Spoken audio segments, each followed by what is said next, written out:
तो बच्चों नेक्स्ट है हमारा इन्वेस्टिंग एक्टिविटी।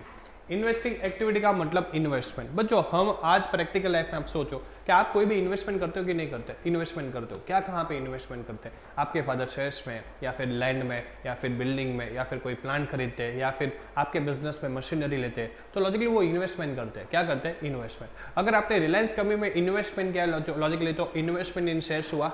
अगर आपने कोई डिबेंचर खरीदी है, अगर आपने म्यूचुअल फंड में किया है, तो आप प्रैक्टिकली थोड़ा आप देखेंगे तो बच्चों आपके लिए क्या हो जाएगा काम आसान। तो कंपनी क्या करती है? कहीं जगह इन्वेस्टमेंट करती है। तो इन्वेस्टमेंट कहाँ कहाँ पे करती है? प्लांट है वो इन्वेस्टमेंट है logically, machinery, land and building, furniture, या फिर कोई इन्वेस्टमेंट हमने शेयर्स में किया है, गुडविल, लॉजिकली गुडविल पेड किया। बच्चों हम कहीं पाए क्या होता है, मैं आपको एक प्रैक्टिकली कंसेप्ट बता देता हूँ कि ए कंपनी है और बी कंपनी है। ये परचेसिंग कंपनी है, ये सेलिंग कंपनी है। ये कंपनी इसको क्या है खरीदना चाहती है। इन्होंने बोला कि हमारी जो कंपनी का प्राइस है वो 10 करोड़ है। कितना है? 10 करोड़। लॉजिकली इन्होंने सब उनके डॉक्यूमेंट और पूरी कंपनी का वैल्यूएशन किया। वैल्यूएशन करने के बाद पता चला कि एक्चुअली ये कंपनी को जो वैल्यू है वो 8 करोड़ है। ये मांग कितने रहे? 10 करोड़। कितने मांग रहे? 10 करोड़। इन्होंने वैल्यूएशन किया तो कितने करोड़ का हो रहा है? 8 करोड़। तो क्यों ये 2 करोड़ ज्यादा मांग रहे? पता है? लॉजिकली बच्चों उनकी गुडविल का। तो ये कंपनी में इन्वेस्टमेंट कर रही है, तो 2 करोड़ गुडविल के क्यों पेड कर रहे हैं?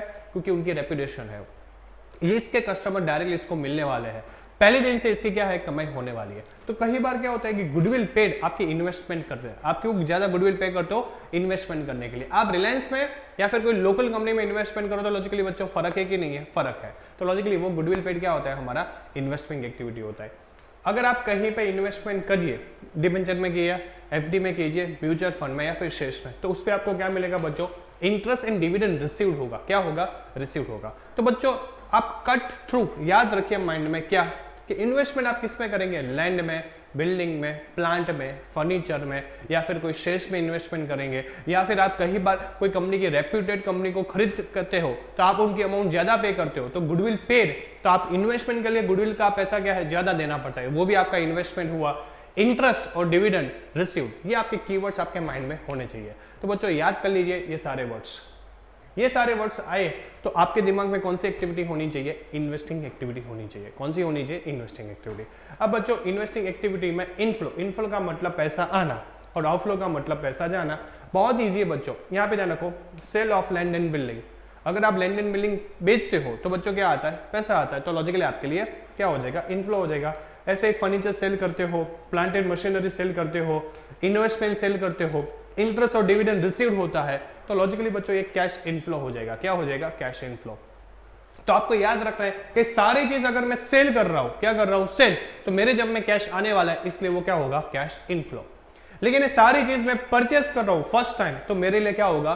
Cash outflow. क्या होगा? Cash outflow. तो लॉजिकली ये कीवर्ड्स और कीवर्ड्स में ध्यान रखना है कि अगर मैं सेल कर रहा हूं तो कैश इनफ्लो, और परचेस कर रहा हूं तो पैसे देने पड़ेंगे, जेब से पैसे जाएंगे, तो लॉजिकली क्या हो जाएगा? आउटफ्लो। तो सिंपल है बच्चों, एक ही चीज याद रखो। क्या याद रखो? इन्वेस्टिंग एक्टिविटीज में ये कीवर्ड्स, और आ रहा है तो कैश इनफ्लो, जा रहा है तो कैश आउटफ्लो। तो बच्चों ये होगा आपका इन्वेस्टिंग एक्टिविटी। अब किस तरह आपको पूछते हैं वो भी मैं आपको बता दूं थोड़ा पर्टिकुलर। ये होगा 2017 और ये होगा 2018। लैंड एंड बिल्डिंग ये 10 लाख, ये 12 लाख। 2017 और 2018 की कंपैरिजन करनी है। 2017 में आपके पास लैंड एंड बिल्डिंग कितना था बच्चों? 10 लाख था। कितना था? 10 लाख। अब आप 2018 में कितना हो गया? 12 लाख। तो लॉजिकली 2 लाख की आपकी जो वैल्यू है इंक्रीज हो गई। पहले मेरे पास 10 लाख की लैंड थी, अब कितने की हो गई? 12 लाख। कब 12 लाख होगी बच्चों? जब आप क्या करेंगे? परचेस करेंगे। तो लॉजिकली अगर कोई आपकी असेट्स है, कोई भी असेट्स आपकी इंक्रीज हो रही है, क्या हो रही है? इंक्रीज, तो आपके लिए आउटफ्लो है। क्या है? आउटफ्लो। आप पैसे दे रहे हो। अब इससे उल्टा एक फर्नीचर है फॉर एग्जांपल, पहले था 8 लाख, अब उसकी जो वैल्यू है बच्चों वो हो गई 6 लाख। कितनी हो गई? 6 लाख। 2017 में आपके पास फर्नीचर 8 लाख का था, अब वो फर्नीचर का वैल्यू कितना हो गया? 6 लाख। तो लॉजिकली फर्नीचर कम हो गया। क्यों कम होगा? कि बच्चों आपने उसको सेल किया है। सेल क्या मतलब? उसके पास आपके पास क्या आने वाले हैं? कैश आने वाले हैं। तो ऐसा बोलूंगा कि अगर हमारी कोई भी असेट डिक्रीज हो रही है तो उसका मतलब हमने उसको सेल किया है, तो हमारे लिए क्या हो जाएगा, इनफ्लो हो जाएगा। तो शॉर्ट में याद रखिए, कोई भी असेट इंक्रीज हो रही है तो आउटफ्लो, कोई भी इंक्रीज डिक्रीज हो रही है लास्ट ईयर की कंपेयर में तो हमारे लिए क्या हो जाएगा, इनफ्लो। तो बच्चों ये हमारा हुआ इन्वेस्टिंग एक्टिविटी। कीवर्ड्स और कब इंक्रीज हो रहा है कब डिक्रीज हो रहा है इतना आपको पता हो तो रोकड़े मार के बच्चों 4 में से 4 मार्क्स आपके आ जाएंगे। ओके बच्चों, तो नेक्स्ट हमारा जो है इन्वेस्टिंग एक्टिविटी का हमने पहले कंसेप्ट समझ लिया। अब बच्चों क्या करने वाले, इन्वेस्टिंग एक्टिविटी के हम एक प्रैक्टिकल क्वेश्चंस आपकी एक्सरसाइज में से 90 नंबर का क्वेश्चन सॉल्व करेंगे। अब बच्चों इन्वेस्टिंग एक्टिविटी बहुत ईजी है, लेकिन इन्वेस्टिंग एक्टिविटी में कौन कौन सी होती है वो एक बार मैं आपको लिस्ट बता दूं तो यहाँ पे आपके लिए क्वेश्चन क्या हो जाएगा, ईजी हो जाएगा। जहाँ पे लैंड एंड बिल्डिंग, कौन सा वर्ड बच्चों, लैंड एंड बिल्डिंग, लैंड और बिल्डिंग हो, प्लांट एंड मशीनरी हो, फर्नीचर हो, land building plant machinery furniture, या फिर इंटरेस्ट एंड डिविडेंड रिसीव्ड हो, इंटरेस्ट एंड डिविडेंड रिसीव्ड, कहीं पे इन्वेस्टमेंट हमने किया है, ये सारे वर्ड्स हो तो लॉजिकली कौन सी एक्टिविटी में आएगा, इन्वेस्टिंग। फिर हमने कहीं पे गुडविल पेड किया है, क्या किया है, पेड, या फिर पेटेंट सोल्ड किया है, पेटेंट क्या किया है, सोल्ड, ये सारी एक्टिविटी आएगी तो आप समझ लो कि हमारी कौन सी एक्टिविटीज में आएगा, इन्वेस्टिंग एक्टिविटी में land building plant machinery furniture, goodwill paid, या फिर हमारा पेटेंट सोल्ड और इंटरेस्ट ऑन डिविडेंड रिसीव्ड। इसके अलावा जितनी भी यहाँ पे चीजें दी है उसको बच्चों क्या करना है, आपको इग्नोर करना है। क्या करना है, इग्नोर, उसको ध्यान में नहीं लेना है। अब यहाँ पे आप देखो कि हमारा 2016 एंड 2017 ये हमारा प्रीवियस ईयर हुआ और ये हमारा कौन सा ईयर हुआ, करंट ईयर। तो प्रीवियस ईयर और करंट ईयर की हमारे पास इंफॉर्मेशन अवेलेबल है। अब हमें देखना है कि प्रीवियस ईयर की कंपेयर में हमारा करंट ईयर में क्या इंक्रीज हो रहा है या डिक्रीज हो रहा है। बच्चों एक शॉर्टकट आपको दे दूं, यहाँ पे मैं शॉर्टकट लिख रहा हूं, अगर हमारी इन्वेस्टिंग एक्टिविटी इंक्रीज हो रही है, लास्ट ईयर की कंपेयर में इंक्रीज हो रही है, तो उसको हम बोलेंगे आउटफ्लो। वो कहां पे आएगा, आउटफ्लो में, ये शॉर्टकट याद कर लो। लेकिन हमारी इन्वेस्टिंग एक्टिविटी डिक्रीज हो रही है लास्ट ईयर की कंपेयर में, क्या हो रही है, डिक्रीज, तो आप उनको बोलेंगे इनफ्लो। क्या है, इनफ्लो। ये शॉर्टकट याद कर लो। कैसे, आप यहां पे देखो, लास्ट ईयर में मेरा प्लांट एंड मशीनरी कितना था, 7,20,000, अब कितना हुआ, 9,20,000, कितना हुआ, 9,20,000, मेरा 2 लाख से इंक्रीज हुआ का मतलब आउटफ्लो, मुझे कहां पे लिखना है, आउटफ्लो। वही चीज आप कोई और देख लो, यहाँ पे इन्वेस्टमेंट 1,30,000 था और कितना हुआ, 70,000, क्या हुआ, 70,000। तो लॉजिकली बच्चों यहाँ पे कम हो रहा है, इसलिए कौन सी एक्टिविटी में आएगा, डिक्रीज हो रहा है, तो यानी कि हमारा इनफ्लो में आएगा। तो याद कर लो कि इन्वेस्टिंग एक्टिविटी अगर हमारी क्या हो रही है, इंक्रीज हो रही है तो आउटफ्लो में, और डिक्रीज हो रही है तो कहां पे आएगा, इनफ्लो में। तो ये आपको चीज बच्चों पता होनी चाहिए।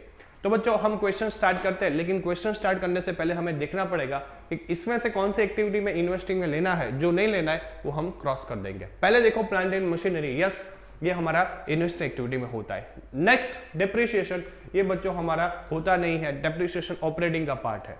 नेक्स्ट गुडविल, तो गुडविल बच्चों यहां पे आता है, पर कब, आप देखो मेरी 95,000 थी और कितनी हो गई, 90,000, मेरी गुडविल डिक्रीज हो गई, क्या हो गई, डिक्रीज।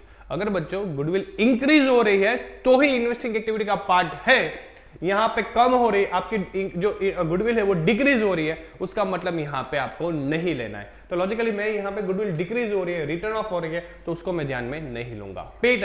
पेटेंट ध्यान में लूंगा क्योंकि यहां पे एक वर्ड दिया है, patent are sold during the year, यहां पे उसका स्पेसिफिकेशन दिया है कि ये गुडविल, ये जो पेटेंट है वो हमने सोल्ड की है, इसलिए उसको मैं यहां पे ध्यान में लूंगा। इन्वेस्टमेंट आता है, जनरल रिजर्व ऑपरेटिंग में आता है, प्रॉफिट एंड लॉस ऑपरेटिंग में आता है, इक्विटी शेयर कैपिटल फाइनेंसिंग में आता है, बैंक लोन फाइनेंसिंग में, करंट लायबिलिटी ऑपरेटिंग में, interest received on investment operating का पार्ट होता है, लॉजिकली है बच्चों, तो वो ऑपरेटिंग और इन्वेस्टिंग दोनों एक्टिविटी में आता है। तो लॉजिकली यहाँ पे इन्वेस्टिंग में मुझे क्या करना पड़ेगा बच्चों, इंक्लूड करना पड़ेगा। तो ये एक्टिविटी दो एक्टिविटी का पार्ट है, एक ऑपरेटिंग का, तो वहां पे तो आएगा, लेकिन इन्वेस्टिंग एक्टिविटीज में भी वो क्या है बच्चों, आता है, तो लॉजिकली वो यहाँ पे इंक्लूड करना है। और पेटेंट सोल्ड है इसलिए मैं उसको ध्यान में लूंगा। तो पहले बच्चों हमने समझ लिया कि कौन सी एक्टिविटीज इन्वेस्टिंग का पार्ट है, कौन सी एक्टिविटीज फाइनेंसिंग का और ऑपरेटिंग का पार्ट है। तो हमारा पहले यहाँ पे क्या हो गया, क्लियर। अब बच्चों इसको क्वेश्चन को पूरा हम सॉल्व करते हैं तो आपका काम क्या हो जाएगा, आसान। सबसे पहले आप क्वेश्चन में देखो plant and machine. Plant and machine last year में 7,20,000 थी, अब कितनी हुई, 9,20,000। प्लांट एंड मशीन मेरी इंक्रीज हुई है, इंक्रीज हुई का मतलब बच्चों आउटफ्लो हुआ, क्या हुआ, आउटफ्लो। तो अब बच्चों क्या करते हैं, हम क्वेश्चन पूरा सॉल्व करते हैं। आप यहाँ पे देखो तो क्वेश्चन में आपको पहला चीज कौन सा दिया है, परचेस ऑफ मशीन। यहाँ पे 7,20,000 एंड 9,20,000। मेरा 2016 में कितना था 7,20,000, अब कितना हुआ 9,20,000। मेरी जो असेट्स है वो इंक्रीज हुई, इंक्रीज का मतलब आउटफ्लो, पैसे गए। 720 में से 920 माइनस करेंगे तो कितने बचेंगे 2 लाख। तो ऐसा बता सकते हो कि बच्चों यहाँ पे लिखेंगे purchase of plant and machinery 2 lakh. तो purchase of plant and machinery कितना हो गया बच्चों हमारा 2 लाख। नेक्स्ट डेप्रिसिएशन, वो तो आता नहीं है, गुडविल भी नहीं आएगा। पेटेंट, पेटेंट सोल्ड है इसलिए आएगा। पेटेंट आप देखो तो पहला हमारा था कितना 1,30,000, अब कितना हुआ 60। सोल्ड किया उसका मतलब हमने कोई चीज सोल्ड किया तो उसके कैश आएगा। तो बच्चों कहां पे आएगा हमारा इनफ्लो में आएगा। तो इनफ्लो में लिखेंगे पेटेंट सोल्ड, पेटेंट सोल्ड 1,30,000 में से कितने जाएंगे बच्चों, हमारा टोटल 1070। तो जो डिफरेंस आएगा वो डिफरेंस आएगा 60,000। कितने का आएगा बच्चों डिफरेंस 60,000 का। नेक्स्ट इन्वेस्टमेंट, इन्वेस्टमेंट था पहले बच्चों आप देखो तो 2,70,000, कितना था 2,70,000, उसमें से 95,000 माइनस किए। तो बच्चों 2,70,000 में से 95,000 माइनस किए, जो डिफरेंस है वो कितना है, डिफरेंस बच्चों 1,75,000। मेरा जो है इन्वेस्टमेंट वो डिक्रीज हो रहा है, डिक्रीज का मतलब बच्चों होता है इनफ्लो। तो इनफ्लो में लिखेंगे कितना 1,75,000 लिखेंगे। Sold investment 1,75,000। नेक्स्ट बच्चों है हमारा जनरल रिजर्व नहीं आएगा, प्रॉफिट एंड लॉस नहीं आएगा, इक्विटी नहीं आएगा, बैंक लोन नहीं आएगा, करंट लायबिलिटी नहीं आएगा। Interest and received on investment, हमें इंटरेस्ट मिला है इन्वेस्टमेंट पे, कितने का इंटरेस्ट मिला है 18,000 का। तो ये हमारा लिया हुआ इनफ्लो। तो यहाँ पे लिखेंगे इंटरेस्ट रिसीव्ड, रिसीव का मतलब पैसा आना, कितने का आया 18,000। और पेड एंड सोल्ड जो लास्ट में दिया है वो ऑलरेडी हमने डिफरेंस 60,000 लेके इनफ्लो में लिख दिया। तो बच्चों ये होगा हमारा क्वेश्चन होने के बाद ये आपका टोटल करना पड़ेगा। टोटल इनफ्लो में से आउटफ्लो क्या करना पड़ेगा माइनस। आप इनफ्लो में से आउटफ्लो माइनस करेंगे तो आपको मिल जाएगा total 60 plus 1,75,000 plus 18 minus 2 lakh. तो जो आपका टोटल है वो बच्चों आया 53,000। क्या आंसर आया 53,000। तो इन्वेस्टिंग एक्टिविटी का लास्ट में जो हमारा जो आंसर है वो total cash flow from investing activity 53,000। तो ये हो गया बच्चों हमारा क्वेश्चंस। पूरा इन्वेस्टिंग एक्टिविटी मैंने आपको समझाया गया। नेक्स्ट जो पार्ट रहेगा बच्चों हमारा रहेगा financing activity. Thank you so much.